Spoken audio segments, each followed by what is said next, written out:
What sets humans apart from animals? Only a few 100,000 years ago, we were in the same boat as every other animal, wandering around, just kind of winging it. What really sets us apart? Is it our opposable thumbs, our massive brains, or our self-awareness? I'd argue it's all of those combined. When you put all that together, you get writing. Not only could we teach each other complex ideas, we could have someone write it down so future generations could learn the same thing. No longer did we have to memorize literally everything we learned. The earliest recorded writing was in Mesopotamia around 3400 BC, using these enormous tablets. Really cutting edge stuff 5,000 years ago. After that, humanity started dropping new forms of writing faster than ever, like the Epic of Gilgamesh, the Rosetta Stone, and skipping forward to today, the digital typeface called DigiGrotesque. Check this guy out, he just invented this thing, he's so happy, and we've been using it ever since. Digital typing is the way humanity is heading, and as an elite gamer, I wondered if video games could be connected. Luckily for me, there's a whole genre of games dedicated to the act of typing. Today's video will be a challenge to see what is the ultimate typing game. Our competitors are Typing of the Dead, a typing conversion of the classic arcade shooter House of the Dead. And that's going to be going up against the Textorcist, which is basically a pixel version of Typing of the Dead. Here's the challenge guidelines. Number 1, I have to play for a similar amount of time for each game. I can't be playing Typing of the Dead for 10 hours and then the Textorcist for 1 hour, because that would not be fair.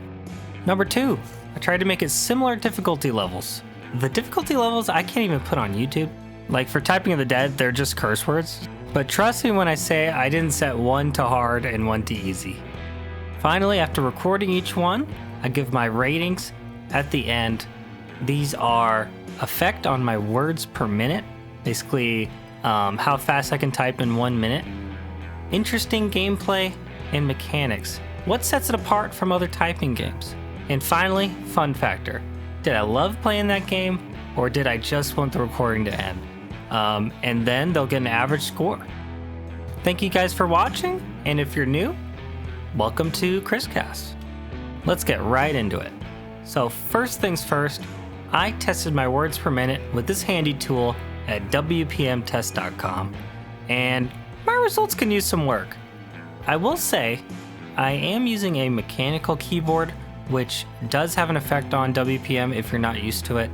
The keys take longer to click than your typical standard typing keyboard, but for the purposes of the test, it doesn't matter because if I get better at typing on the mechanical keyboard, it's fine. Typing of the Dead starts with a truly tone-setting intro cinematic. The first level is called Papa's Palace of Pain, and just check this out. Here we're going to meet our two main characters, Agent G and Detective Washington, and they are some idiots, but I can't help but love them. What the f was that for? A monster made them allies. Here we have Papa John here. He's just full evil. Immaculate, intelligent, a rookie. They call him only G. His identity, a mystery. You ever gonna tell anyone what that G stands for? No. A playboy cop. Isaac Washington. Make him mad, and he'll rip your balls off. Yeah, don't make him mad, guys. He'll do it. I'm gonna rip your balls off. So this is what I was greeted with going into this, and I'm kind of ready for it at this point, but this game ended up being way harder than I thought. Be a courteous guest. So we bust into this sweet mansion, and the game gives you no time to breathe as zombies just start rushing you non-stop. To defeat the zombies, you have to type each word perfectly. And for some of the tougher zombies, you actually are required to type whole phrases. The words you have to type definitely reflect the humor of the developer. Lots of gross out humor and not safe for work jokes. I'm certainly glad I'm playing at home with unlimited credits because I was getting hit like all the time. I made sure to select some of the most unhinged things these characters say throughout the level. Here's a few of my favorites.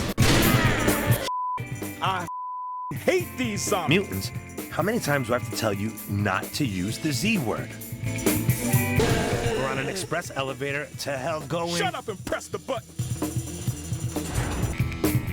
Who taught these guys table manners? Mother, these guys ain't human. I never seen this kind of crazy before. All right, so what's the game plan? You restrain the subject, and I'll lead an interrogation? That Columbo, shoot to maim. Also, shout out to the Better Call Saul reference here. Great show. So after all this murder and mayhem, the level culminates in a battle with Caesar's son Jasper, who, in an effort to stop his father, just turns himself into a zombie as well, which I don't see how that was going to help anybody. But hey, Jasper had a plan, I'm sure. So this battle really tested my abilities. I died a few times, and it's no joke. You're typing phrases as he's throwing things at you, and he's picking you up off the ground, throwing you around. It is a real, it's like fighting Magneto in the X-Men here, guys. But we finally beat him, and one thing I've really learned in this game is that it's way harder to type when someone is actively trying to kill you. I know that sounds obvious, but the amount of times I touched the wrong key just in panic is, I don't even know, most of the time. It's probably why the game is so hard. After defeating Jasper, these two goofballs go outside and their car just explodes, seemingly for no reason, and they just kind of walk off into the sunset.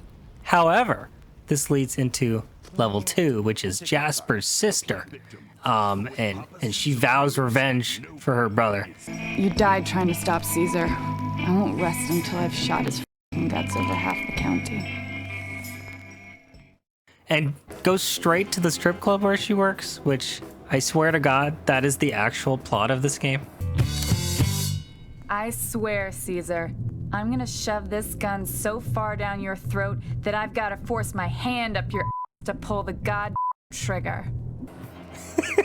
And that leads to level 2. He meets up with Jasper's ex-girlfriend, who has about 2 brain cells. Oh no!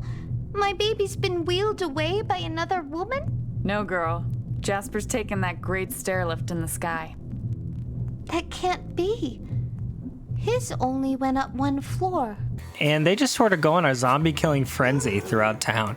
The outbreak has spread throughout the city, and they fight their way through not 1, but 2 strip clubs before getting to the final boss, which... this thing has to be one of the most horrific bosses I've ever encountered in a video game.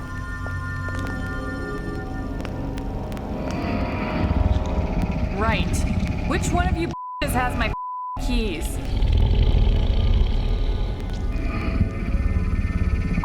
Cindy, have you lost weight? Where's your little buddy? Look, Varla. Look at Cindy's stomach. Oh, gross! Apparently that little creature crawling on it was its romantic partner, to put it lightly. After a very tough battle with this behemoth, the characters cruise their way out on a sick ride. I decided to end it there and try to do a couple bosses in the Textorcist, our next game we're going to be playing. But first, I tested my words per minute once again, and they went down, which I was honestly very surprised about. I felt like I was actually getting better at typing as I was playing. That was placebo. My words per minute went down by 2, and all in all, I think I was just a bit mentally tired at the end, just with all the zombies coming at me and the intensity of the game. I think I just was burned out by the end. So anyway, let's move on to game number 2. Moving on to the Textorcist, I was greeted by an absolute banger of a main menu soundtrack. We take the role of Ray Bibia, a priest in a dystopic future where society is run by one massive religious organization. Despite being a priest, he curses like a pirate and just kind of yells at everybody he meets. He's kind of a rude guy, but hey, I guess if he's the only priest available, take what you can get. In fact, during his first fight, he makes this random mugger just explode with holy energy. It felt a tad excessive. After blowing that guy up, we go to his apartment and he gets a call from a family in need of an exorcist.